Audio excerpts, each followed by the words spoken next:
Hello students, स्वागत है आप सभी का आपके अपने चैनल गॉड क्लासेस पर। गॉड क्लासेस यानी मैथ्स भी एंड मस्ती भी। तो बच्चों, आज की जो क्लास है अप्लाइड मैथमेटिक्स क्लास 11 का टॉपिक आज हम करने वाले हैं सेट्स। आपकी बुक में अगर देखोगे सेट्स के साथ आपको एक टॉपिक और दिया हुआ है रिलेशन।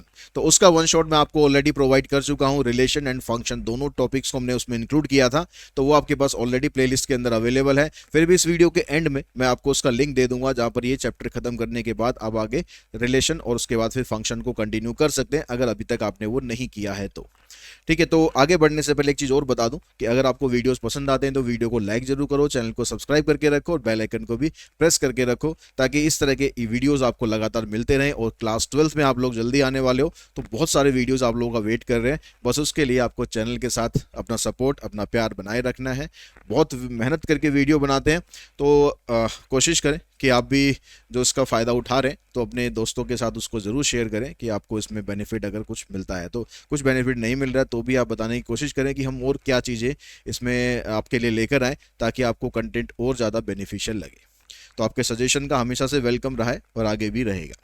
तो हम बात करते हैं आगे सेट्स के बारे में, कि सबसे पहले कि हम सेट्स की डेफिनेशन देखते हैं कि सेट्स है क्या। तो सेट्स में कहता है कि it is a defined to be collection of well defined distinct objects. मतलब यहाँ पर क्या कह रहा है कि हमको सिर्फ सेट का मतलब ये नहीं होता कि जैसे नॉर्मल लैंग्वेज में बात करें कि हमें बुक्स का सेट बनाना है, हमें डिवाइसेस का सेट बनाना है, हमें किसी कोई और चीज़ों का सेट बनाना है, स्टेशनरी की जो आइटम है उनका सेट बनाना है। तो हम जो नॉर्मल लाइफ में सेट बनाते हैं और थोड़ा मैथमेटिक्स में सेट बनाते हैं, थोड़ा सा डिफरेंस होता है। तो यहाँ पर हम जब सेट की डेफिनेशन की बात कर रहे हैं तो एक वर्ड आ रहा है यहाँ पर, वेल डिफाइंड। इस वेल डिफाइंड का मतलब क्या है? अगर हम वेल डिफाइंड की बात करें तो अगर आपसे एक सीधा सीधा क्वेश्चन पूछ लिया जाए कि आपको अभी तक आपके स्कूल में आपने 12th क्लास अभी पढ़नी है, 11th क्लास में आप आए हो, तो 11th और 12th के दौरान अगर हम बात करें कि जो टीचर्स आपको पढ़ाते हैं उनमें से आपको सबसे अच्छा टीचर आपका कौन सा लगता है? अब क्लास में मान लो 40 स्टूडेंट्स हैं, उन 40 स्टूडेंट से अगर ये क्वेश्चन पूछा जाएगा तो हो सकता है कि कुछ का आंसर सेम आ जाए, हो सकता है कि अब क्योंकि 40 स्टूडेंट्स हैं और टीचर्स आपके पास 5-6 होंगे सब्जेक्ट के हिसाब से अगर हम देखें, तो कुछ ना कुछ आंसर मैच भी करेंगे। लेकिन ऐसा तो ज़रूरी नहीं है ना कि आप सबके आंसर मैच करें या सबका आंसर सेम आ जाए, ऐसा तो कोई कंपलसरी नहीं है। तो आंसर यहाँ पर डिफर हो सकता है। किसी को कोई टीचर उसके पढ़ाने की स्टाइल से अच्छा लग सकता है, किसी को कोई टीचर इसलिए अच्छा लगता है कि थोड़ा वो टाइम पास भी अच्छा सा करा देते हैं, किसी को कोई टीचर अच्छा लगता है कि वो बीच बीच में जो पंचीज है वो मारते रहते हैं। तो इस तरह सबका अलग अलग तरीका होता है किसी भी टीचर को लाइक या डिसलाइक करने का। तो अगर हम वो लिस्ट बनाना चाहें तो, क्योंकि यहाँ पर हमने पूछा कि आपके लिए बेस्ट टीचर कौन है, तो बेस्ट टीचर की कोई एग्जैक्ट डेफिनेशन नहीं है कि बेस्ट टीचर ये होता है या बेस्ट टीचर ये होता है। सबकी अपनी अपनी राय अलग अलग हो सकती है। तो यहाँ पर जो टर्म हमने दी बेस्ट टीचर, वो वेल डिफाइंड टर्म नहीं है। ठीक है, अगर हम यहाँ पर ये क्वेश्चन पूछे कि आप अपने स्कूल के उन टीचर्स की लिस्ट बनाओ जिनको अगर हम उनके अल्फ़ाबेट्स के ऑर्डर के हिसाब से उनकी लिस्ट बना दो, तो क्या होगा? उसमें जितने भी टीचर्स होंगे उनके अल्फ़ाबेट के हिसाब से अगर आप बनाओगे, डिक्शनरी के हिसाब से अगर बनाओगे, तो सबकी लिस्ट सेम ही आएगी। ऐसा तो नहीं है कि भाई किसी की डिक्शनरी में किसी की डिक्शनरी में ए अलग होता है, किसी की डिक्शनरी में ए अलग होता है, तो ए दूसरे नंबर पर होता है, तीसरे नंबर पर, ऐसे सबकी डिक्शनरी में ए जो है वो पहले नंबर पर आएगा। तो यानी जो ए से स्टार्ट होने वाले टीचर हैं वो पहले आएंगे, फिर बी से स्टार्ट होने वाले, फिर सी से, इस तरीके से। तो इस तरीके से अगर हम लिस्ट बनाएंगे तो वहां पर हमने एक प्रॉपरली उसको डिफाइन कर लिया कि आपको लिस्ट जो है वो इस तरीके से बनानी है। तो उससे जो कलेक्शन आएगा उसको हम बोलेंगे सेट्स। और सेट्स को हम यूजुअली कैपिटल लेटर से डिनोट करते हैं, और उसके जो जो लेटर्स हम लिखते हैं, जो अंदर उसके ऑब्जेक्ट्स लिखते हैं, जो एलिमेंट्स लिखते हैं, उनमें अगर लेटर्स यूज करते हैं तो हम उनको स्मॉल लेटर से डिनोट कर देते हैं। ठीक है, जैसे हमने यहाँ पर एक सेट लिखा हुआ है कि सेट ए क्या है, यहाँ पर सेट ऑफ वोवल्स, तो उसमें ए ई आई ओ यू, ये हमारे पास वोवल्स आ गए। सेट को हमेशा कैपिटल लेटर से डिनोट करना है, और जो एलिमेंट्स होंगे उनको इन ब्रेसिस के अंदर जरूर डालना है। इसको बोलते हैं ब्रेसिस। ये जो ब्रैकेट है करली वाली, इसको बोलते हैं ब्रेसिस। ठीक है, और एलिमेंट्स हमेशा सेपरेटेड बाय कॉमा। जो भी आप एलिमेंट लिखते हो उसको सेपरेट करना है कॉमा डाल के।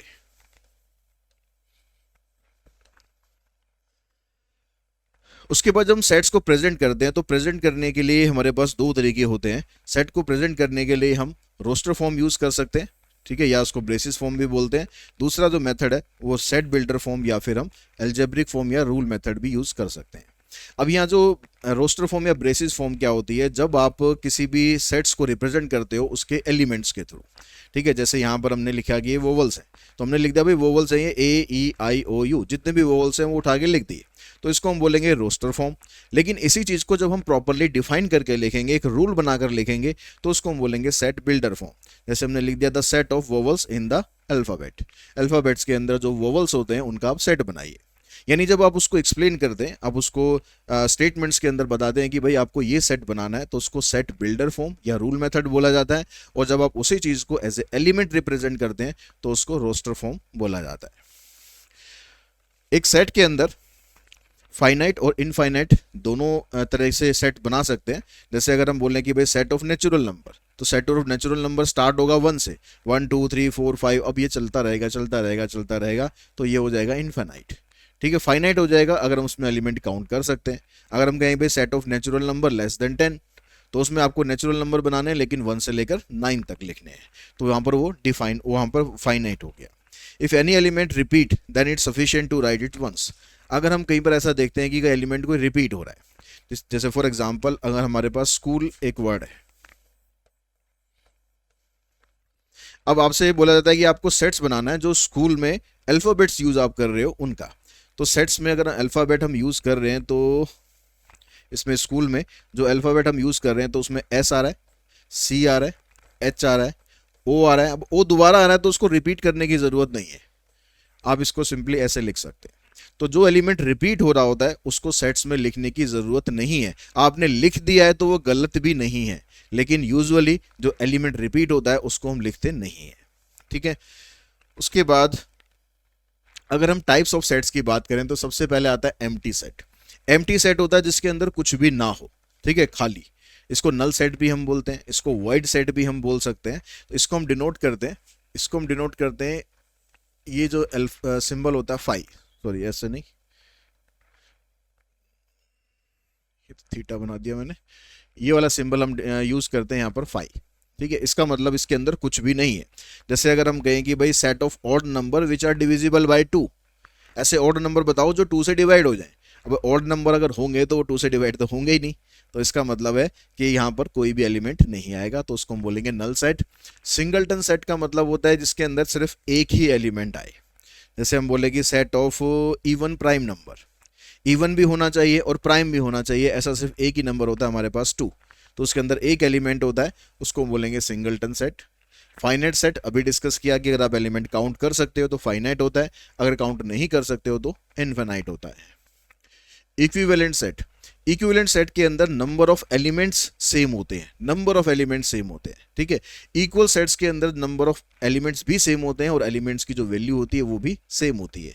जैसे अगर हमारे पास एक सेट है ए, मतलब इसमें है 1 2, एक सेट है बी, ये है 3 4, और एक सेट है सी। तो अगर हम ए और सी को देखें तो ए और सी के अंदर दोनों में दो दो एलिमेंट है, तो ए और सी को अगर हम कहें तो ए और सी इक्विवेलेंट सेट है, तो इसको हम ऐसे डिनोट करते हैं ए इक्विवेलेंट टू सी। लेकिन अगर हम बी और सी को देखें तो वो नंबर ऑफ एलिमेंट भी सेम है और वैल्यू ऑफ ईच एलिमेंट भी सेम है, यानी बी और सी दोनों आपस में इक्वल हैं, तो इसको हम लिखेंगे ऐसे B equals to C. All infinite set can not be written in the roster form. जो सारे इनफिनाइट सेट होते हैं उनको आप हमेशा रोस्टर फॉर्म में नहीं लिख सकते हो, क्योंकि वहां पर कुछ ऐसा स्पेसिफिक रूल नहीं होता है कि आप उस रूल के थ्रू उसको डिफाइन कर सको, एक सीरीज आप बना सको। ठीक है, इसलिए जरूरी नहीं है कि हर, जैसे अगर हम कहें कि भाई सेट ऑफ रियल नंबर, अब सेट ऑफ रियल नंबर में अगर हम लिखना चाहें कि भाई 1 के बाद अगला रियल नंबर कौन सा होगा, तो हम लिख ही नहीं सकते, क्योंकि 1.01 ये भी एक रियल नंबर है, 1.001 ये भी एक रियल है, 1.00001 वो भी रियल नंबर है, बहुत सारे नंबर होंगे, उसको आप लिख ही नहीं सकते हो। तो इनफिनाइट नंबर का जब सेट आता है सारों को, ठीक है, कुछ को हम लिख सकते हैं लेकिन सारे इनफिनाइट सेट को हम रोस्टर फॉर्म में नहीं लिख सकते। ऑल, यहाँ लिख रहा है all infinite set can not be written in the, नहीं ऑल तो नहीं होगा, सम इनफिनाइट सेट आप कर सकते हो। जैसे मैं इनफिनाइट सेट बनाऊं कि भाई अगर मेरे को लिखना है नेचुरल नंबर, तो नेचुरल नंबर में तो मैं लिख सकता हूं ऐसे 1 2 3 फिर डैश डैश डैश डाल के आगे उसको मैं छोड़ सकता हूं। टू फाइनाइट इक्वल सेट और ऑलवेज इक्विवेलेंट, दो फाइनाइट सेट अगर होते हैं फाइनाइट भी होनी चाहिए और इक्वल भी होनी चाहिए, तो वो हमेशा इक्विवेलेंट तो होंगे ही होंगे, क्योंकि उसके अंदर नंबर ऑफ एलिमेंट तो सेम आएंगे ही आएंगे। But two equivalent set may not be equal, ठीक है। लेकिन अगर इक्विवेलेंट सेट होंगे तो ये ज़रूरी नहीं है कि वो आपस में इक्वल भी हो। जैसे अगर हम यहाँ से बात करें कि ए और सी इक्विवेलेंट तो है लेकिन इक्वल नहीं है, लेकिन बी और सी को देखें तो वो इक्वल भी है और वो इक्विवेलेंट भी है, यानी every equal set is equivalent set, ठीक है, अगर वो फाइनाइट है तो। उसके बाद आता है कार्डिनल नंबर। तो कार्डिनल नंबर का मतलब हो गया कि अगर जो एलिमेंट के अंदर जितने भी सेट के अंदर जितने भी एलिमेंट्स आते हैं उन्हीं को बोलते हैं कार्डिनल नंबर, ठीक है। लेकिन वो फाइनाइट होना चाहिए तभी हम काउंट कर सकते हैं। तो इसलिए कार्डिनल नंबर हमेशा फाइनाइट सेट का ही हम निकाल सकते हैं, और उसमें जो भी एलिमेंट आएंगे उसके हम नंबर ऑफ एलिमेंट लिख देंगे और उसको डिनोट करेंगे हम एन ए से या फिर ओ ए से। जैसे अगर हम इसकी बात करें कि जो बी है, बी के अंदर कितने एलिमेंट है, 2, तो हम लिख देंगे एन बी इक्वल्स टू 2। इसके बाद देखिए नेक्स्ट है हमारे पास टॉपिक सबसेट। तो सबसेट में क्या होता है कि अगर आपके पास 2 सेट हैं, एक सेट ए है एक सेट बी है, अगर ए के सारे एलिमेंट सेट बी के अंदर आ जाएं तो हम बोलेंगे A is a subset of B, और उसको डिनोट करेंगे हम इस सिंबल से, A is a subset of B, ठीक है। अब यहाँ पर प्रॉपर सबसेट और इम्प्रॉपर सबसेट की बात और आती है कि अगर मान लो मैं कहूँ कि ए के अंदर एलिमेंट्स हैं 1 और 2 और बी के अंदर एलिमेंट है 1 और 2, तो ए जो है वो बी का सबसेट है, यानी ए के सारे एलिमेंट बी में आ रहे हैं, तो इसको हम लिखेंगे ऐसे, ए इज ए सबसेट, और यहाँ पर इक्वल्स टू भी है क्योंकि ए के जितने एलिमेंट है वो सारे बी के अंदर है, तो हम इसको ऐसे लिखेंगे। तो ए इज ए सबसेट और इक्वल्स टू बी, यानी ए बी का सबसेट भी हो सकता है और उसके इक्वल भी हो सकता है। तो इस केस के अंदर ए इसका सबसेट तो है लेकिन प्रॉपर सबसेट नहीं है। प्रॉपर सबसेट के लिए क्या होना चाहिए कि अगर आपके पास ए में अगर एलिमेंट है 1 और 2, तो बी के अंदर 1 और 2 तो होना ही चाहिए, लेकिन उसके अलावा कम से कम एक एलिमेंट और एक्स्ट्रा इसमें होना चाहिए, कम से कम एक, और ज़्यादा भी हो सकते हैं। तो हम यहाँ पर कहेंगे कि A is a proper subset of B, और इसको हम डिनोट करेंगे सिर्फ इस सिंबल से, ठीक है। इसमें ए और बी दोनों आपस में बराबर नहीं होते हैं अगर प्रॉपर सबसेट की बात होती है तो। अब इसमें कुछ इंपॉर्टेंट पॉइंट्स हैं, जैसे ए इज ए सबसेट ऑफ ए। ए अपने आप का खुद का सबसेट तो होगा ही होगा क्योंकि ए के अंदर ए के एलिमेंट तो होंगे ही होंगे, तो A is a subset of A. आप ये भी कह सकते हो कि A is a every set is a subset of itself, but it's not a proper subset, क्योंकि उसके अंदर सेम एलिमेंट ही रहेंगे, ज़्यादा नहीं हो सकते हैं। तो हर एक सेट जो होता है खुद का सबसेट तो होता ही होता है, लेकिन कभी भी वो प्रॉपर सबसेट कभी भी नहीं हो सकता। Every set has only one improper subset, एक सेट का केवल एक इम्प्रॉपर सबसेट हो सकता है, ठीक है। हर एक सेट का एक इम्प्रॉपर सबसेट हो सकता है। The empty set is a subset of every set. जो एम्प्टी सेट होता है यानी उसके अंदर तो कुछ होता ही नहीं है, तो वो उसको आप कह सकते हो कि वो हर एक का सबसेट है क्योंकि उसके अंदर तो कुछ है ही नहीं। तो इसलिए every empty set is a subset of every set. Empty set is a proper subset of every set except itself.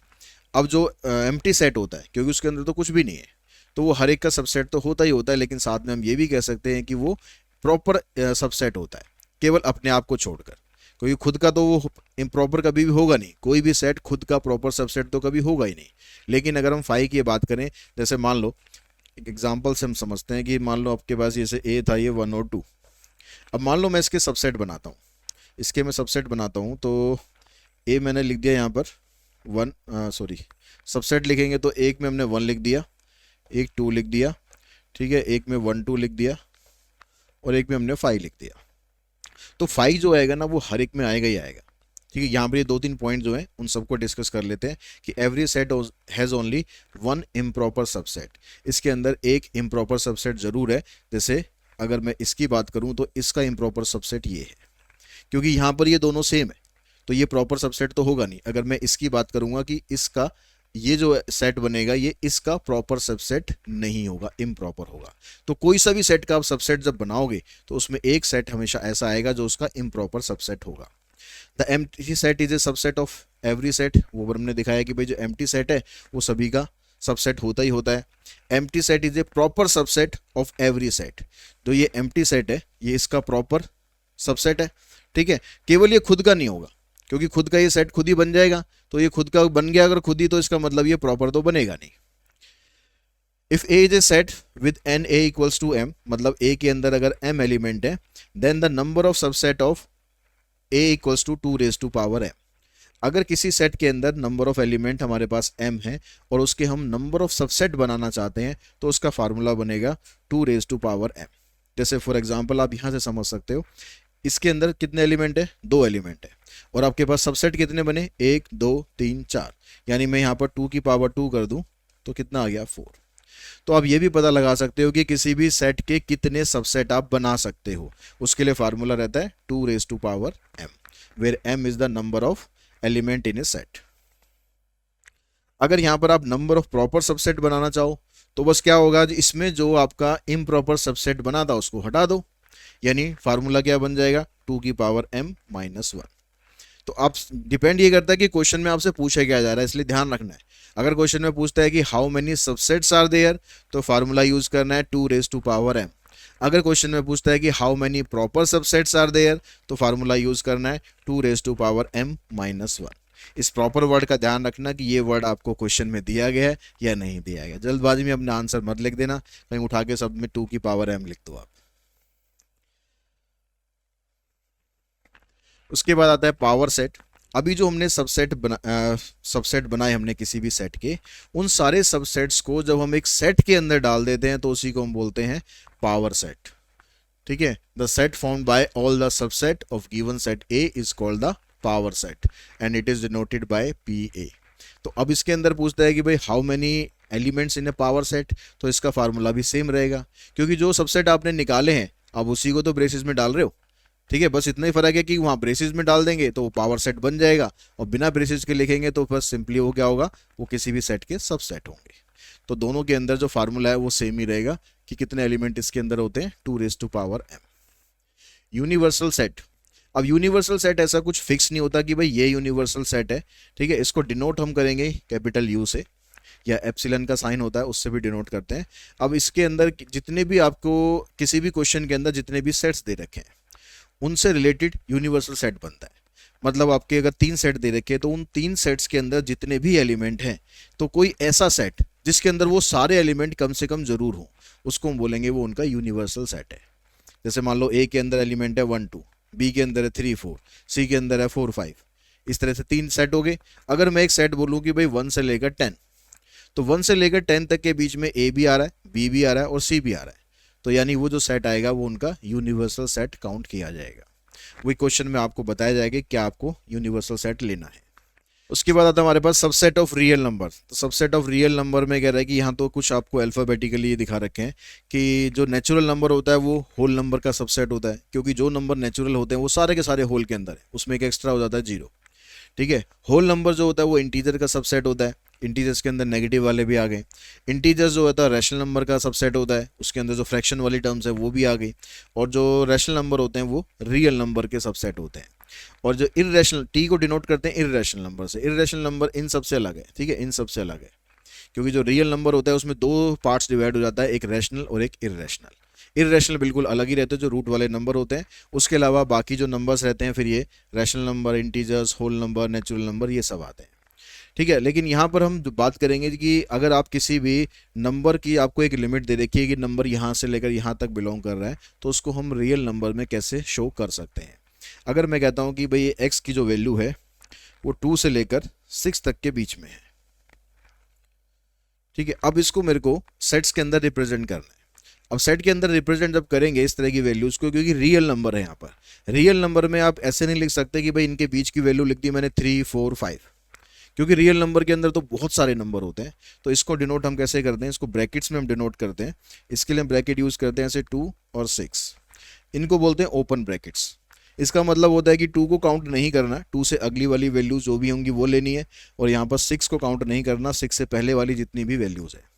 अगर इसमें ऐसे हो जाता कि जो x है वो 2 से लेकर 6 तक के बीच में है, इसमें 2 भी काउंट किया गया, 6 भी काउंट किया गया, क्योंकि इक्वल्स का साइन दोनों की तरफ है, तो इसका मतलब इसका जो ब्रैकेट है वो ये वाली लगेंगी। इसको हम बोलते हैं स्क्वायर ब्रैकेट या फिर क्लोज इंटरवल। ऐसा भी हो सकता है कि किसी एक की तरफ इक्वल्स 2 का साइन हो, दूसरे की तरफ ना हो, तो इसमें जिस तरफ इक्वल्स 2 का साइन है उसकी तरफ क्लोज ब्रैकेट यूज करते हैं और दूसरी तरफ ओपन। ऐसे ये भी ऐसे भी हो सकता है, तो इसमें 2 की तरफ ओपन आ जाएगा और 6 की तरफ क्लोज आ जाएगा। तो इस तरह से क्वेश्चन के अनुसार देखना है आपको कि भाई कौन सा आपको ये वाला ब्रैकेट लेना है, ये वाला ब्रैकेट लेना है, ये वाला ब्रैकेट लेना है, या फिर ये वाला ब्रैकेट लेना है। Operation on sets. अब किसी भी सेट्स में हम उनको ऑपरेट कैसे करते हैं, उनमें मतलब यूनियन, इंटरसेक्शन, सब ऑपरेशंस होते हैं। तो सबसे पहला जो ऑपरेशन है वो होता है यूनियन।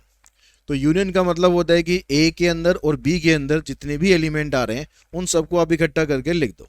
जैसे हमारे पास सेट ए यहाँ पर ये है और बी हमारे पास ये है, तो इनका जब मैं यूनियन करूँगा तो इसमें क्या आ जाएगा हमारे पास, ए के एलिमेंट आ गए 1 3 5 7। अब बी के एलिमेंट भी लिखेंगे, 2 आ गया, 4 5 7 तो ऑलरेडी हमने लिखा हुआ है, तो दोबारा आपको रिपीट करने की ज़रूरत नहीं है। बस एक ही बार लिखेंगे। सेट के अंदर हमने स्टार्टिंग में डिस्कस किया था, एलिमेंट्स को आपको रिपीट करने की कोई ज़रूरत नहीं है। दूसरा होता है हमारे पास operation intersection.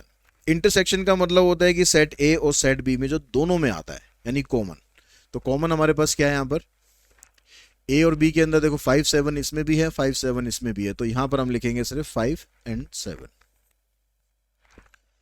To sets A and B are called disjoint if A intersection B equals to 5। अगर ए और बी का इंटरसेक्शन आप करते हो वो 5 आ जाए तो उसको हम बोलते हैं डिसजॉइंट सेट। जैसे अगर हम इंटरसेक्शन करना चाहें किसका, बी का और सी का, तो इन दोनों में कॉमन कुछ भी नहीं है। यहाँ पर 2 4 5 7 है, यहाँ पर 1 3 है, तो इनका इंटरसेक्शन 5 आ रहा है, मतलब ये डिसजॉइंट सेट्स हैं। बी और सी डिसजॉइंट सेट है। Symmetric difference of two set. उससे पहले difference of sets. Difference of sets को आप a माइनस बी या b माइनस है, जैसे मर्जी आप डिनोट कर सकते हो अकॉर्डिंग टू क्वेश्चन। अगर मैं a माइनस बी लिखता हूँ, अगर मैं a माइनस बी की वैल्यू निकालना चाहूँ तो क्या लिखेंगे, आपको a के सेट लिखने, बस a के एलिमेंट लिखने, बस b के नहीं लिखने। जो दोनों में कॉमन आ रहा है ना उसको हटा देना है, सिर्फ आपको a के एलिमेंट लिखने। a में क्या था 1 3 5 7, तो इसमें लिखेंगे 1 और 3 5 7, क्योंकि b के अंदर भी आ चुके हैं, मतलब जो दोनों पार्टी में घूम रहे हैं ना उनको हटा देना है, सिर्फ आपको जो ए की में है बस वो लिखने हैं। अगर मैं इसमें बी माइनस ए पूछूं तो हमें सिर्फ बी के एलिमेंट लिखना है।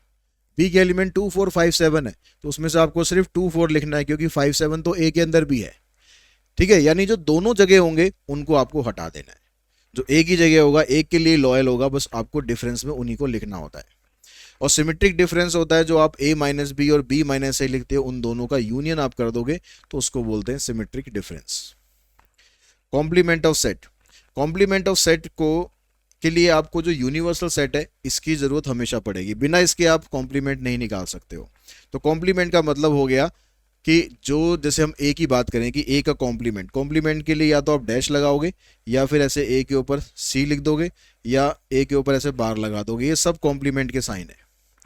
ठीक है, इसका मतलब क्या होगा कि जो ए के अंदर एलिमेंट आ चुके हैं उनको छोड़ दो, बाकी यूनिवर्सल में से बाकी आप सेट्स, बाकी एलिमेंट्स ले लो। तो देखो 1 यहाँ पर आ चुका है, छोड़ देंगे, यहाँ पर 2 लेंगे, 3 ऑलरेडी यहाँ पर है, नहीं लेंगे, 4, फिर 5 यहाँ पर है, 6 7 यहाँ पर ऑलरेडी आ चुका है, 7 तक ये बस। तो इसके जो कॉम्प्लीमेंट के अंदर आएंगे 2 4 और 6। ऐसे अगर आप बी का कॉम्प्लीमेंट निकालोगे तो 2 4 5 7 को छोड़ देंगे, 1 आ जाएगा, 3 आ जाएगा, फिर उसके बाद 6 आ जाएगा। ठीक है, जो आपके पास सेट दिया हुआ है उसको छोड़कर बाकी जो एलिमेंट बचेंगे यूनिवर्सल में से वो सारे लिख देंगे, उसको बोल देंगे कॉम्प्लीमेंट। उसके बाद आता है हमारे पास वेन डायग्राम। अब वेन डायग्राम के अंदर कुछ डायग्राम्स बने होते हैं। ठीक है, कुछ डायग्राम्स बने होते हैं, और जैसे मान लो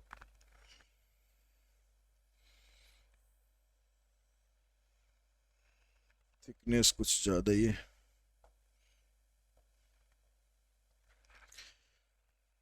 ये हमारा एक यूनिवर्सल सेट है। 2 3 सिचुएशन मैं आपको बताता हूँ वेन डायग्राम समझने के लिए।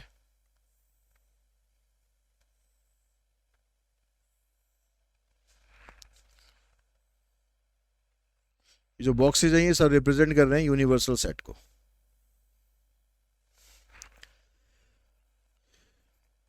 तो हमारे पास एक सेट ए है, एक सेट बी है।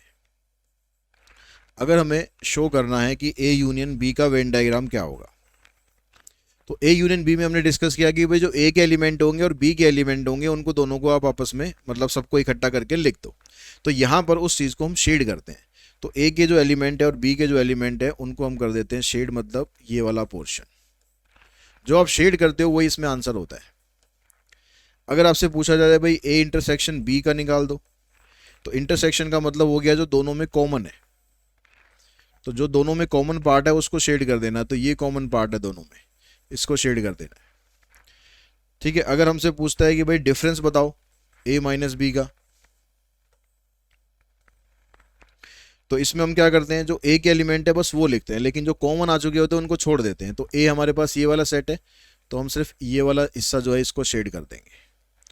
तो इस तरह से आप जो भी यहाँ पर आपको शो करना होता है उसको बस आप शेड कर दो, और शेड करने के बाद जो बचता है वो आपका आंसर होता है। तो वेन डायग्राम अगर बनाना है तो बस इन चीज़ों का ध्यान रखना है कि आपका जो आंसर है वो क्या है, उसको आपको शेड कर देना है। उसके बाद यहाँ पर कुछ फार्मूलाज हैं, जैसे ए यूनियन बी का फार्मूला है हमारे पास n A n B minus n A intersection B. अगर ए इंटरसेक्शन बी फाई के बराबर होता है तो इसका मतलब ये यहाँ से ख़त्म हो जाएगा, ये जीरो हो जाएगा, तो फार्मूले में सिर्फ ये तीन चीज़ रह जाएंगी। एन ए माइनस बी निकालते हैं तो इसको आप ऐसे भी लिख सकते हो n A union B minus n B, या फिर आप लिख सकते हो n A minus n A intersection B. N का मतलब यहाँ पर नंबर ऑफ एलिमेंट यानी कार्डिनल नंबर है। ठीक है, ऐसे बी माइनस ए का फार्मूला सेम ऐसे ही बनेगा। अगर आप ए यूनियन बी को लिखते हो तो आप ये फार्मूला, नॉर्मली हम ये वाला फार्मूला यूज़ करते हैं, पर आप करना चाहो तो ये वाला फार्मूला भी यूज़ कर सकते हो। किसी के भी सेट का कॉम्प्लीमेंट अगर निकालना है तो ये एप्सिलन का साइन यूनिवर्सल के लिए है, यानी इसको आप ऐसे भी लिख सकते हो n of universal minus n of A, यानी यूनिवर्सल में से अगर आप ए के एलिमेंट को हटा दोगे तो उसके कॉम्प्लीमेंट के आ जाएंगे। हमारे पास अगर तीन सेट हैं उसका ये फार्मूला हो गया एन ए प्लस में n B plus n C minus n A intersection B minus n B intersection C minus A intersection C plus A intersection B intersection C.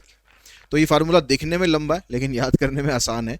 A B C तीनों को add करना है और फिर इन दो का intersection करना है, ए बी का बी सी का ए सी का, उनको माइनस करना है और जब तीनों का इंटरसेक्शन आएगा उसको प्लस कर देना है। तो ये फार्मूलाज आपको यूज़ करने होंगे आगे के क्वेश्चंस में।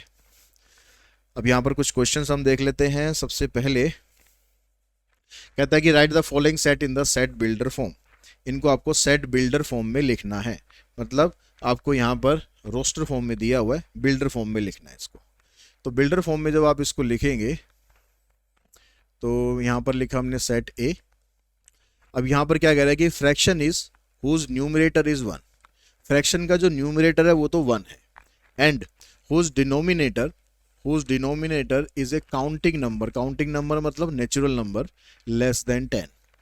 तो हम इसको कैसे लिखेंगे, x, और x की वैल्यू क्या है यहाँ पर, x इक्वल्स टू 1/n। जो न्यूमरेटर है ये तो 1 रहेगा हमारा, जो डिनोमिनेटर है वो काउंटिंग नंबर रहेगा लेकिन 10 से छोटा रहेगा। इसका मतलब n की वैल्यू यहाँ पर क्या है, where n belongs to n यानी natural number, and n is less than 10। तो इस चीज को हमने इस तरीके से डिफाइन कर दिया। हमने एक नंबर लिया x, उसकी वैल्यू क्या है 1/n है। 1 मतलब न्यूमरेटर तो हमेशा 1 ही रहेगा, लेकिन n की जो वैल्यू है वो नेचुरल नंबर को बिलोंग करेगी, मतलब नीचे यहाँ 1 भी आ सकता है, 2 भी आ सकता है, 3 भी आ सकता है। कहाँ तक आ सकता है, लेस देन 10 तक। तो हमने लिख दिया n की वैल्यू लेस देन 10 है। यहाँ पर देखो इस पैटर्न को फॉलो करो, इस पैटर्न को आपको क्या दिया हुआ है यहाँ पर, तो इस पैटर्न को अगर हम फॉलो करते हैं तो हमारे पास सेट बी क्या बन रहा है, ऊपर न्यूमरेटर है 1 और नीचे अगर मैं इसको भी लिख दूं ऐसे 1/1, तो यहाँ 1 का स्क्वायर है, यहाँ 2 का स्क्वायर है, 3 का स्क्वायर है, 4 का स्क्वायर है, यहाँ 5 का स्क्वायर है, मतलब मैं यहाँ पर लिख देता हूँ 1/n²। ठीक है, तो अब उससे पहले ऐसे दिखा दो ना, x दिखाओ कि x हम क्या ले रहे हैं, x equals to 1/n², where n is belongs to natural number. अब यहाँ पर कोई लिमिट नहीं लगानी, यहाँ पर कोई लिमिट नहीं लगानी क्योंकि डॉट डॉट डॉट चल रहा है, तो जैसे यहाँ पर लिमिट लगाई थी यहाँ पर कोई लिमिट नहीं लगानी। n की वैल्यू 1 यहाँ पर रख दी, 2 यहाँ पर रखेंगे तो 2 का स्क्वायर करेंगे 4 आ जाएगा, फिर 3 रखेंगे तो 9 आ जाएगा, 4 रखेंगे तो 16, 5 रखेंगे तो 25, ऐसे आगे वैल्यू इसमें रखते जाएंगे। यहाँ पर कह रहा है कि भाई 41, 43, 47। अब यहाँ पर तो ऐसा कुछ पैटर्न नहीं बन रहा, तो यहाँ पर पैटर्न क्या है हमारे पास, x यहाँ पर एक प्राइम नंबर है, 41 भी प्राइम नंबर है, 43 भी प्राइम नंबर है, 47 भी प्राइम नंबर है, तो हम लिखेंगे x इज प्राइम नंबर। अब इसकी आप लिमिट देंगे कि x की जो वैल्यू है कहाँ से कहाँ तक है, 40 से लेकर,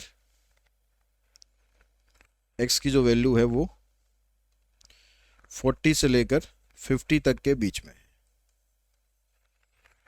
ठीक है, ये तीनों वैल्यू 40 से 50 तक के बीच में है, ये भी हमने डिफाइन कर दिया और साथ में ये भी बता दिया कि ये क्या है, ये एक प्राइम नंबर है। तो इस तरह से जो भी यहाँ पर आपको दिया होता है उसका पैटर्न आपको देखना होता है, वो पैटर्न क्या कहता है उसके हिसाब से आपको अपना आंसर देना है।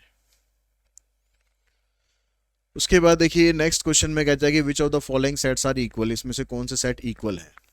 अब यहाँ पर x क्या है, x is a letter of the word follow, तो इसके अगर हम सेट बनाएं तो इसका सेट क्या बनेगा, F O L W, repeat तो करना नहीं होता, और इसका अगर हम बनाएं तो क्या बनेगा, W O L F। तो लेटर्स तो वही हैं, आगे पीछे लिखे हुए हैं, मतलब ऑर्डर उनका अलग अलग है, उससे कुछ फर्क पड़ता नहीं है, लेकिन वहाँ भी लेटर 4 है, यहाँ भी लेटर 4 है और लेटर भी सारे सेम है, तो इसका मतलब ये दोनों सेट इक्वल हैं।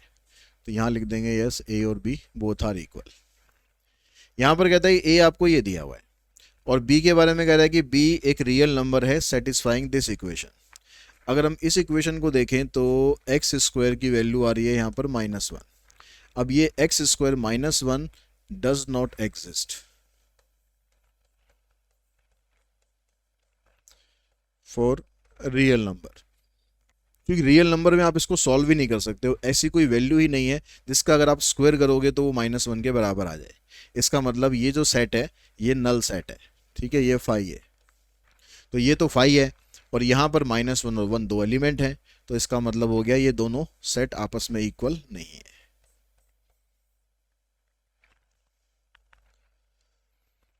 To finite set have m and k elements, दो फाइनाइट सेट है, एक के अंदर m एलिमेंट है और एक के अंदर k एलिमेंट है। If the total number of subset of first set is 56 more than the total number of subset of second set, जो पहला सेट है हमारे पास उसके अंदर नंबर ऑफ एलिमेंट है m, तो नंबर ऑफ सबसेट कितने बनेंगे, number of subset of first set, क्योंकि m नंबर ऑफ एलिमेंट है तो फार्मूला ये होता है 2m, and number of subset of second set, यहाँ पर नंबर ऑफ एलिमेंट है n तो ये बनेगा 2n। अब इसने हमें बताया कि the total number of subset of first set, मतलब ये is 56 more than the number of subset of second set. तो ये आपके पास इक्वेशन है, अब इससे आपको m की और k की वैल्यू फाइंड करनी है। अब m और k की वैल्यू कैसे इसमें फाइंड करेंगे, आप इस 2 की पावर n को इधर ले आओ, 2 की पावर m माइनस 2 की पावर n इक्वल्स टू 56 के अब करो फैक्टर, ये बनता है 8 इंटू में 7, 56 ऐसे बन जाएगा। अच्छा, इसको अब हमें इसके हिसाब से एडजस्ट करना है, क्योंकि इक्वेशन एक ही है और वेरिएबल दो है, तो इक्वेशन हम कैसे निकालेंगे, दोनों को कंपेयर करके निकाल सकते हैं। अब कंपेयर कैसे करें हम इसे, इसको 8 को तो लिख लेते हैं हम 2 की पावर 3 और इसको 7 को लिखते हैं ऐसे 8 माइनस 1, तो 2 की पावर 3 और 8 को लिख लो आप 2 की पावर 3 माइनस 1। अब इस 2 की पावर 3 को मैं यहाँ और यहाँ दोनों से मल्टीप्लाई कर देता हूँ, तो 2 की पावर 3 को 2 की पावर 3 से मल्टीप्लाई करोगे तो 2 की पावर 6 हो गया, और इसको यहाँ मल्टीप्लाई करोगे तो 2 की पावर 3 हो गया। अब इसको आप कंपेयर करो ऐसे, दोनों साइड्स को आप कंपेयर करोगे तो यहाँ पर m की जगह 6 है तो m की वैल्यू तो बन जाएगी 6, और n की जगह कितना है यहाँ पर 3 है, n की वैल्यू बन जाएगी 3। तो इस तरह की इक्वेशंस में आपको हमेशा कंपेयर करके करना होता है, क्योंकि बिना कंपेयरिंग करे आप इसको सॉल्व कर नहीं सकते। तो नेक्स्ट क्वेश्चन है, इसमें कहता है कि let u be the set of all digits in our number system. तो हमारा जो नंबर सिस्टम है उसके अंदर जो डिजिट्स होती हैं वो 0 से लेकर 9 तक होती है, नंबर्स नहीं बोल रहे, नंबर्स तो बहुत सारे होते हैं, ठीक है, डिजिट्स की बात कर रहे हैं। तो यूनिवर्सल सेट आपके पास क्या है, 0 1 2 से लेकर 9 तक। अब ए यहाँ पर क्या है, ए कह रहा है कि भाई x is an odd integer, तो ऑड इंटीजर हो गए 1 3 5 7 9। अब यहाँ पर इसने स्पेसिफाई तो नहीं करा कि ऑड इंटीजर आपको कहाँ तक लेने हैं, लेकिन जो यूनिवर्सल सेट है वो ही 9 तक है, तो आप इससे ज़्यादा नहीं जा सकते हो। और बी हमारे पास है यहाँ पर इवन इंटीजर, तो इवन के अंदर जीरो भी काउंट करते हैं हम, 0 2 4 6 एंड 8। और सी हमारे पास क्या है, लेस देन 5 है, लेस देन 5 का मतलब 0 1 2 3 और इक्वल्स टू का साइन भी है, तो 5 तक आपको ये ले लेना है। तो ये आपके पास सेट ए बन गया, सेट बी बन गया और सेट सी बन गया। अब यहाँ पर जो आपको ये दिया हुआ है इनको फाइंड करो। पहले कहता है कि ए यूनियन बी का कॉम्प्लीमेंट, तो पहली चीज तो होएगी भाई ए यूनियन बी क्या है, तो इन दोनों का यूनियन करेंगे, ए और बी को इकट्ठा करके लिखेंगे, तो इसके अंदर देखो सारे एलिमेंट आ गए, 0 भी आ गया, 1 भी आ गया, 2 3 4 5 6 7 8 9, सारे एलिमेंट आ गए। अब इसका कॉम्प्लीमेंट ये पूछना चाह रहा है, अब इसका कॉम्प्लीमेंट पूछ रहा है भाई इसके अंदर सारे एलिमेंट आ गए जो यूनिवर्सल सेट में थे, तो इसका मतलब हम कॉम्प्लीमेंट में क्या लिखते हैं, हम वो एलिमेंट लिखते हैं जो यूनिवर्सल सेट में अभी एक्स्ट्रा और बचे हुए हैं, लेकिन यहाँ तो सारे के सारे कवर हो गए, कुछ भी एक्स्ट्रा नहीं है, तो इसका मतलब इसका कॉम्प्लीमेंट आएगा हमारे पास 5।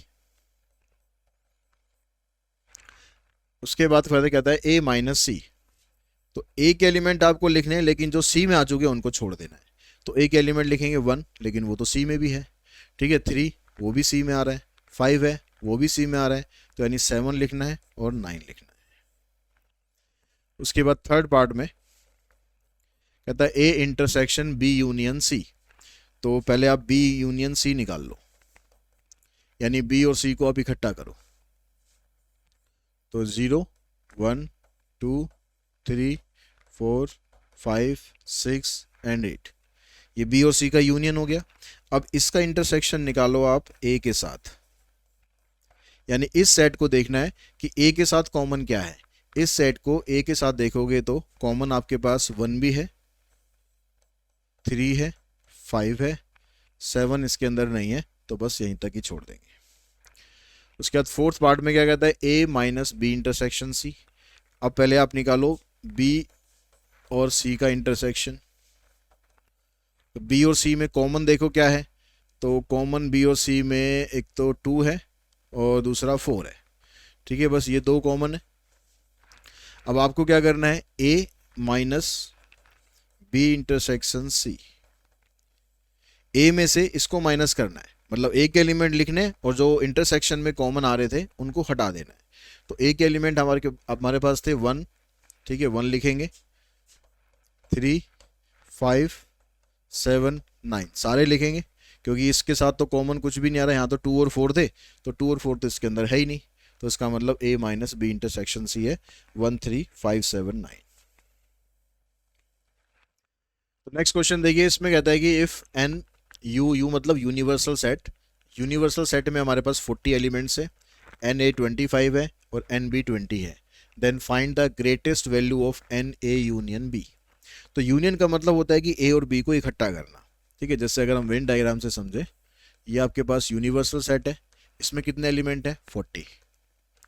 अब ये कह रहा है कि ए के अंदर कुछ एलिमेंट है, बी के अंदर कुछ एलिमेंट है, तो जो इसका यूनियन होगा इसकी मैक्सिमम वैल्यू क्या हो सकती है। अब ये इसकी मैक्सिमम वैल्यू आपकी यूनिवर्सल सेट जो बनेगा, यूनिवर्सल एलिमेंट जितने आपको दे रखे हैं उससे तो कम ही रहनी चाहिए या उसके बराबर ही हो सकती है। मतलब इन दोनों का अगर हम कॉमन निकालें तो या तो वो 40 रह सकता है या 40 से कम रह सकता है, इससे ज़्यादा तो होने का कोई मतलब ही नहीं है, सेट से बाहर तो वो जाएगा नहीं। तो इसका मतलब है जो ग्रेटेस्ट वैल्यू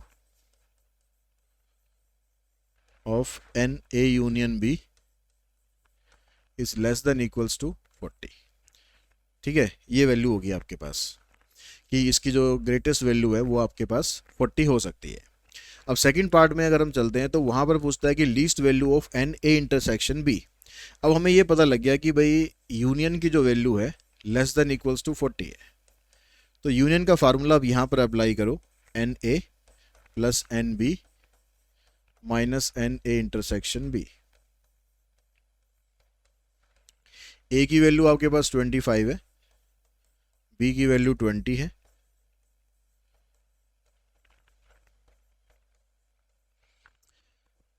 इन दोनों को ऐड करके उधर ले जाओ,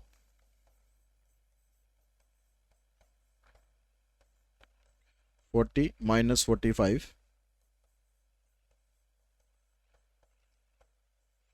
यहाँ आ जाएगा -5। तो वैल्यू तो हमें इसकी निकालने के लिए माइनस साइन को हटाना है। अब जब ये इस तरह के साइन होते हैं लेस देन या ग्रेटर देन, तो माइनस से माइनस काटते नहीं है, ध्यान रखना। यहाँ पर इन साइन को हम हटा देते हैं, और साइन को हटाने पर ये जो साइन है ना, ये वाला चेंज हो जाता है, ग्रेटर है तो लेस हो जाएगा, लेस है तो ग्रेटर हो जाएगा।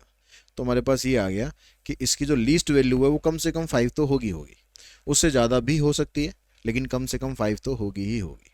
तो least value of n A intersection B is 5। उसके बाद नेक्स्ट क्वेश्चन है, इसमें यूनिवर्सल में आपको 50 एलिमेंट दे रखे, ए में 30 है, इंटरसेक्शन में 12 है, और ए यूनियन बी का जो कॉम्प्लीमेंट है उसमें 15 है। तो अब कह रहा है कि फाइंड एन बी आपको निकालना है। अब ए यूनियन बी का जो कॉम्प्लीमेंट है उसकी हेल्प से आप पहले एन ए यूनियन बी निकाल लो। तो हमने पीछे जो फार्मूलाज थे उसमें पढ़ा था कि अगर आप किसी भी सेट का कॉम्प्लीमेंट निकालते हो तो यूनिवर्सल में से हम इस सेट को माइनस कर देते हैं, ऐसा होता है। तो इसी का अगर मैं यूज़ करूं तो मेरे को यहाँ पर ए कॉम्प्लीमेंट नहीं चाहिए, मेरे को ए यूनियन बी का कॉम्प्लीमेंट चाहिए। तो मैं यहाँ पर लिख दूंगा n A union B complement equals to n U minus n A union B. तो यहाँ पर इसका कॉम्प्लीमेंट की वैल्यू ये तो मुझे दे रखी है 15, और ये दे रखा है आपको 50, तो ये मुझे चाहिए। तो इसको इधर ले आएंगे, 15 को यहाँ लाके माइनस कर देंगे, तो एन ए यूनियन बी की वैल्यू आपके पास आ गई 35। ठीक है, उसके बाद हम आते हैं फर्स्ट पार्ट पर, एन बी पूछ रहा है यहाँ पर। तो एन ए यूनियन बी का फार्मूला ये होता है n A plus n B minus n A intersection B. तो ए यूनियन बी हमने 35 निकाला है, एन ए इसमें दिया हुआ 30, एन बी हमें फाइंड करना है, इंटरसेक्शन दिया हुआ है आपको 12। तो 30 में से 12 माइनस करोगे 18, इस 18 को इधर ले आना, 35 माइनस 18, तो एन बी की वैल्यू आ जाएगी आपके पास 17। तो एन बी आ गया आपके पास 17। उसके बाद फिर कहता है एन बी माइनस ए। तो एन बी माइनस ए अगर आपको निकालना है तो इसको आप ऐसे लिख सकते हो, n B minus n A intersection B. ठीक है, ये भी फार्मूला होता है।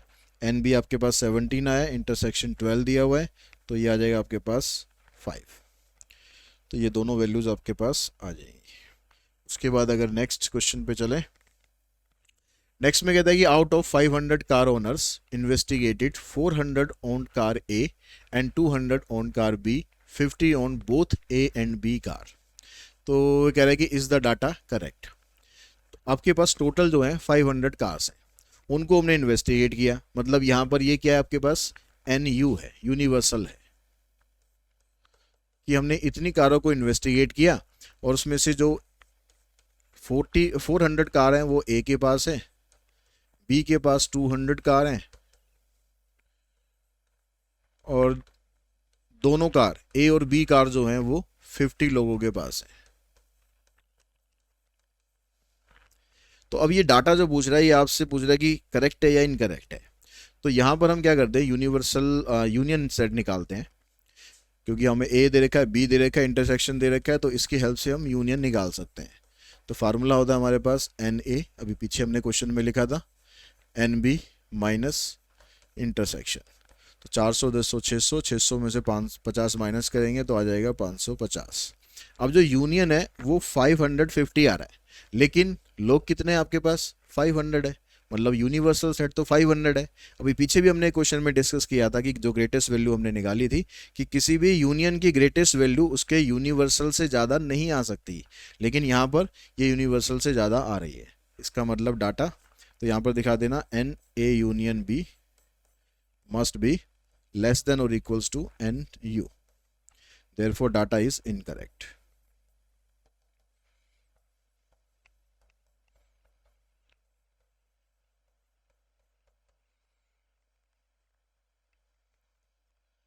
In a certain town, 25% of the families own a phone, 15% own a car, and 65% families own neither a phone nor a car. 2000 families own both a car and a phone. 2000 families हैं जिनके पास car भी है और phone भी है. Find how much percentage of the family on either A car और ए phone. तो हमें बतानी है कि परसेंटेज में बतानी है उन फैमिलीज के बारे में जिनके पास या तो कार है या फिर फोन है. Also find how many families live in the town. और साथ में ये भी बताना है कि कितनी फैमिलीज जो है वो टाउन में रहती है. तो अब इसने बताया कि हमें टाउन के अंदर 25% ऑफ द फैमिली है जिनके पास फोन है. तो इसको वेन डायग्राम से भी हम समझते हैं.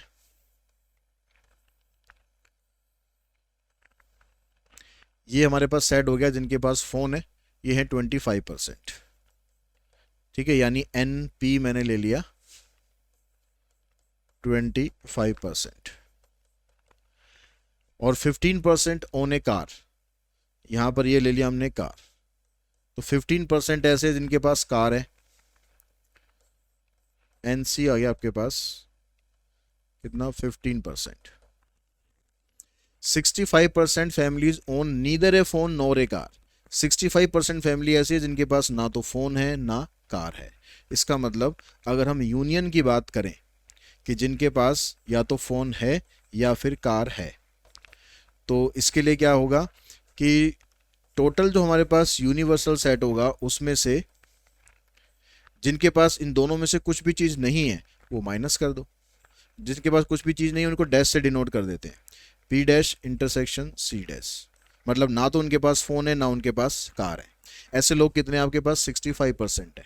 तो अगर मैं, क्योंकि परसेंटेज में जब हम बात करेंगे तो यूनिवर्सल सेट का मतलब हो गया 100%. तो 100% में से 65% माइनस कर देंगे तो 35% लोग ऐसे हैं जिनके पास या तो फ़ोन है या फिर कार है. अब आपसे पूछ रहा है यहाँ पर कि find how much percentage of family on either A car और ए फ़ोन. ये आपके पास आ गया इसका आंसर कि 35% ऐसे हैं जिनके पास या तो फ़ोन है या फिर जिनके पास कार है. अब आगे कहता है कि also find how many families live in the town. Town के अंदर फैमिलीज कितनी रहती हैं. तो उसके लिए जो आपको यहाँ पर नंबर ऑफ फैमिलीज दे रखा है वो दिया हुआ है 2000 फैमिलीज हैं. कौन सी हैं, जो कि कार भी रखती हैं और फ़ोन भी रखती है, मतलब ये वाले लोग हैं, ये वाले. तो ये आपको निकालना पड़ेगा, मतलब ये इंटरसेक्शन हुआ. तो पहले आप इंटरसेक्शन निकाल लो. उसके लिए वो यूनियन वाला ही फार्मूला हम यूज़ करेंगे, n P n C minus n P intersection C. तो ये आपके पास 35% आया है. एन पी कितना है, 25%. और एन सी 15%. इसको हम निकालेंगे, तो इसको हम इधर ले आते हैं. ये 25 और 15 40% हो गया. 40 में से 35 माइनस करोगे तो ये बनेगा आपके पास 5%. यानी 5% नंबर ऑफ पीपल ऐसे हैं जो कि कार भी रखते हैं और फ़ोन भी रखते हैं. और यही परसेंट जो है ये आपको नंबर ऑफ फैमिलीज में दे रखा है 2000. तो अगर हम ये मान के चलें कि total number of families x हैं, लेट टोटल फैमिलीज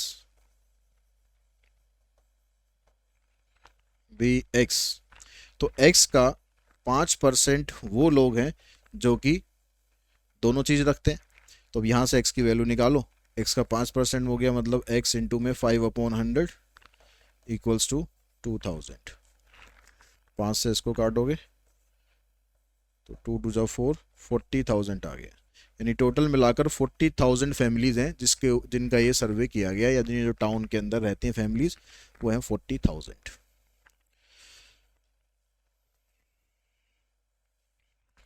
इसके बाद देखिए जो नेक्स्ट क्वेश्चन है आपके पास, इसमें कहता है कि market research group conducted a survey of 1000 people and reported that 720 people like product A and 450 people like product B.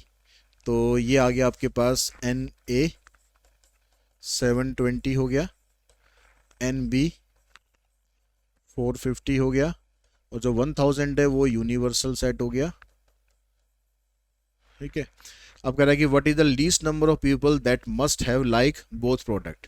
दोनों जो प्रोडक्ट है वो कम से कम कितने लोग पसंद करते हैं. तो फिर यहाँ पर वही जब लीस्ट की बात आ जाती है तो हमें ये पता है कि जो यूनियन होता है वो यूनिवर्सल सेट से ज़्यादा नहीं हो सकता। तो यहाँ पर आप वही फार्मूला यूज़ कर दो, n A n B minus n A intersection B. तो इसकी वैल्यू आपके पास 720 है, ये 450 है, ये हमें पता लगाना है।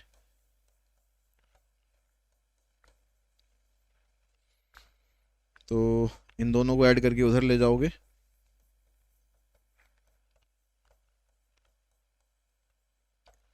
इन दोनों को ऐड किया तो आ जाएगा 0, 5 और 2 7, 7 4 11।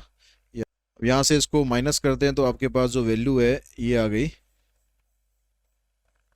-170। फिर वो माइनस माइनस काटना नहीं है, आपको कॉमन निकाल देंगे माइनस को, और यहाँ जो साइन है लेस देन का ये उल्टा हो जाएगा, ग्रेटर देन इक्वल्स टू 170। यानी जो इसकी लीस्ट वैल्यू पूछी थी हमसे, ये लीस्ट वैल्यू आ गई आपके पास 170। नेक्स्ट क्वेश्चन में कहता है कि with corona virus threatening to run right in India, prevention appear to be the best cure available so far. एक तरह से केस स्टडी टाइप क्वेश्चन ये दे रखा है। It is crucial for people to have awareness and knowledge about the virus and need to take proper precaution to discourage its spread. A survey was conducted on 25 persons. If the proper precautions were being taken by the people and following points were observed. अब क्या क्या point observe किए गए? 15% ऐसे थे, ठीक है, जो कि फेस मास्क यूज करते थे। 14 consciously maintained social distancing. 5 used face mask and wash their hand regularly. फिर 9 maintain social distancing, use face mask. आगे बस ये चीज़ें रिपीट हो रही हैं, मतलब 3 मेजर आपके पास इश्यूज हैं। 3 मेजर मतलब तरीके हैं, प्रिकॉशंस हैं जिससे आप कोरोना वायरस से दूर रह सकते हो। फेस मास्क यूज़ करना, सोशल डिस्टेंसिंग फॉलो करना, और फेस मास्क यूज़ करना साथ साथ अपने हाथ जो है वो लगातार धोते रहना, ठीक है। तो अब यहाँ पर हम ऐसा करते हैं, इस तरह के जब 3 सेट वाले क्वेश्चन होते हैं ना, तो उसका आप एक वेन डायग्राम बना लेंगे। वेन डायग्राम बना लेंगे, एक फेस मास्क का हो गया हमारे पास, उसको एफ से डिनोट कर देते हैं। एक सोशल डिस्टेंसिंग हो गया, उसको एस से डिनोट कर देते हैं। और एक हो गया वॉश हैंड, इसको डिनोट कर देते हैं डब्ल्यू से। अब यहाँ पर जो जो वैल्यूज आपको मिलती जाएंगी उनको यहाँ पर लिखते चलो। अब इस तरह के क्वेश्चन में आपको पहले वो वैल्यू ढूंढनी होती है जो तीनों सेट्स के अंदर आती है। अगर मैं इनको अल्फ़ाबेटिकली रिप्रेजेंट कर दूं कि ये पोर्शन ए है, ये पोर्शन बी है, ये सी है, ये डी है, ये ई है, ये एफ है और ये जी है, तो सबसे पहले आप कोशिश करो कि आपको डी की वैल्यू मिले। डी मतलब ऐसी चीज़ जो तीनों लोग यूज, जो तीनों प्रिकॉशन यूज़ कर रहे हैं। तो ऐसे लोग देखो इसमें है या नहीं है। 9 maintain social distancing and use face mask. 3 were practicing all the 3 measure. 3 लोग ऐसे हैं जो तीनों तरह की प्रिकॉशन जो है वो ले रहे हैं। तो यानी ये वाला जो नंबर है ये आपका जाएगा यहाँ पर, ठीक है, मतलब डी की वैल्यू होगी आपके पास 3। अब उसके बाद अब ऐसे लोग जो दो चीज़ कर रहे हैं, जैसे ये था कि 5 लोग ऐसे हैं जो फेस मास्क यूज़ कर रहे हैं और अपने हैंड को वॉश कर रहे हैं। 5 लोग ऐसे हैं। तो इसमें हमारे पास कौन कौन से आ गए? फेस मास्क और वॉश हैंड। तो इस वाले दोनों सेट के अंदर ये अल्फ़ाबेट आ रहे हैं ई और डी, ठीक है। ई और डी की जो वैल्यू है ये 5 है। पहले सारा कुछ लिख लेते हैं फिर सॉल्व करेंगे। उसके बाद आपके पास 9 लोग ऐसे हैं जो कि सोशल डिस्टेंसिंग और फेस मास्क का यूज़ कर रहे हैं। सोशल डिस्टेंसिंग और फेस मास्क इन दोनों सेट के अंदर आ रहा है बी और डी, इसकी वैल्यू है 9। उसके बाद फिर आइए, यहाँ पर कहता है कि 4 maintain social distancing and washing hand regularly, ठीक है। 4 लोग ऐसे, तो वॉशिंग हैंड और सोशल डिस्टेंसिंग मतलब डी और एफ, इसमें है 4 लोग।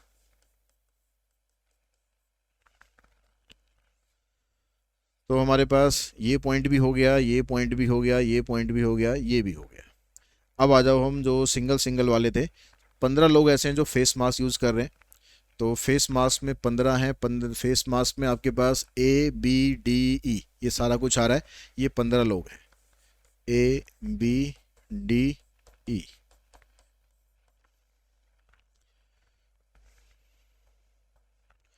तो हमने ये भी कवर कर लिया।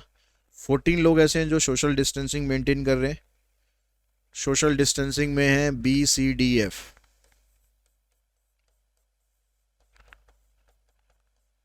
14 हो गए। इसके बाद रह गया हमारे पास ये वॉश हैंड वाला रह गया। इसमें देखो और क्या दिया रखा है, ये भी हमारा कवर हो गया। ठीक है, अब हमारे पास रह गया 4 प्रैक्टिसेस ओनली सोशल डिस्टेंसिंग। अब यहाँ पर आपको दे रखे है ओनली।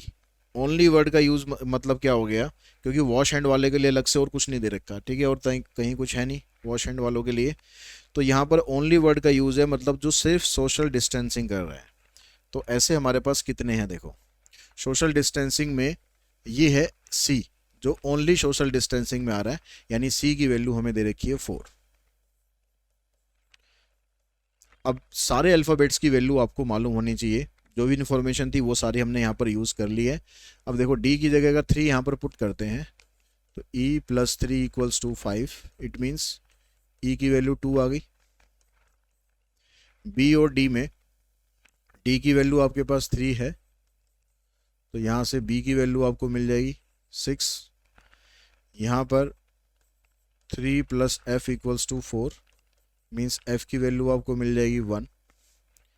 अब यहाँ पर देखो A की वैल्यू हमारे पास नहीं है, B की वैल्यू हमारे पास कितनी आई है 6। A की जगह A लिख दो, B की जगह 6, D की वैल्यू 3 है और E की वैल्यू 2 है।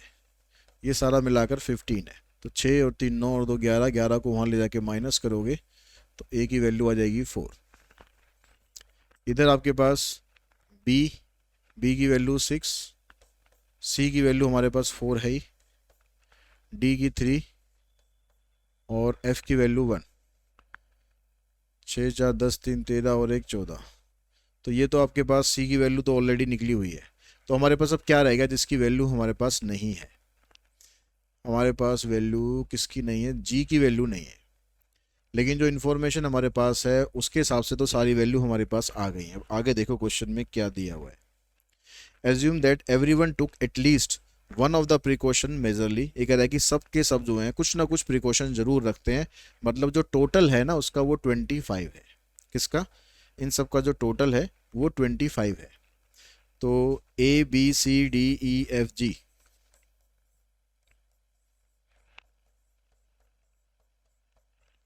इन सब का टोटल 25 है। तो यहाँ से A की वैल्यू हमारे पास है 4, B की वैल्यू है 6, C की वैल्यू 4 है, D की वैल्यू 3, E की वैल्यू 2, F की वैल्यू 1। तो G की वैल्यू हम यहाँ से निकाल सकते हैं। तो 6 4 10 4 14 3 17, 17 और 3 20, यानी G की वैल्यू आ गई आपके पास 5। अब ये जितने भी रीजन थे सब अलग अलग, सबकी हमने वैल्यू निकाल ली है। अब आगे क्वेश्चन में ये पूछता क्या है, how many exercise only washing hand as precautionary measure. जो सिर्फ और सिर्फ हैंड वॉश करते हैं, तो इस तरह के लोग कितने हैं। जो सिर्फ और सिर्फ वॉश हैंड करते हैं मतलब G, तो इस तरह के लोग हैं 5। तो हमने वैल्यू निकाली है अभी, इस तरह के लोग हैं 5। तो इसका जो आंसर है ये तो आ जाएगा आपके पास 5। अब देखिए इसके सेकंड पार्ट में कहता है कि how many practice social distancing and washing hand. मतलब सोशल डिस्टेंसिंग फॉलो करते हैं, हैंड भी वॉश करते हैं, बट नॉट वेयरिंग मास्क, लेकिन वो मास्क नहीं पहनते हैं। तो ऐसे कितने लोग आगे आपके पास देखो, इसमें सोशल डिस्टेंसिंग कर रहे हैं, सोशल डिस्टेंसिंग में ये सारे हैं, वॉशिंग हैंड में ये सारे हैं, लेकिन फेस मास्क नहीं पहनते। तो देखो यहाँ पर C, F और G ऐसे हो गए हमारे पास। यहाँ पर देखो C, F और G ये ऐसे हो गए जो सोशल डिस्टेंसिंग या फिर वॉश हैंड कर रहे हैं। लेकिन जो B और D थे ना, ये फेस मास्क पहन रहे हैं, तो इनको हटा दो क्योंकि ये तो फेस मास्क पहन रहे हैं, इस कैटेगरी में फिट नहीं बैठ रहे। अब दूसरी चीज़ हमें ये देखनी है, उसमें कहता है कि भाई सोशल डिस्टेंसिंग भी कर रहे हैं और वॉशिंग हैंड भी कर रहे हैं, तो उस कैटेगरी में सिर्फ और सिर्फ F आता है। ये क्योंकि सोशल डिस्टेंसिंग कर रहा है खाली, ये खाली वॉश हैंड कर रहा है, लेकिन F जो है वो दोनों काम कर रहा है और मास्क भी नहीं पहन रहा है। तो इसके अंदर जो सेकंड पार्ट है उसके अंदर वैल्यू आएगी F की, और F की वैल्यू हमने निकाली थी कितनी, F की वैल्यू है 1। तो इसमें आ जाएगा आपके पास वैल्यू, सेकंड पार्ट का आंसर आ जाएगा 1। थर्ड में कहता है कि how many exercise only wearing mask. जो खाली मास्क पहन रहा है, जो खाली मास्क पहन रहा है वो तो हमारे पास ये है A, तो इसकी वैल्यू हमारे पास है 4। ठीक है, A की वैल्यू 4 है, तो जो थर्ड पार्ट है इसका आंसर आ जाएगा आपके पास 4। तो इस तरह से ये क्वेश्चन हमारा कंप्लीट हो जाएगा। और इस तरह का जो क्वेश्चन है वो केस स्टडी में आपके एग्जाम में भी आ सकता है। आई होप आपको इस वन शॉट के थ्रू सेट्स का जो सारा कंसेप्ट है वो क्लियर हो चुका होगा, और उम्मीद है कि आपके एग्जाम के अंदर आपको इससे ज़रूर कुछ हेल्प मिलेगी। तो आज की इस वीडियो में इतना ही। Thanks to all of you.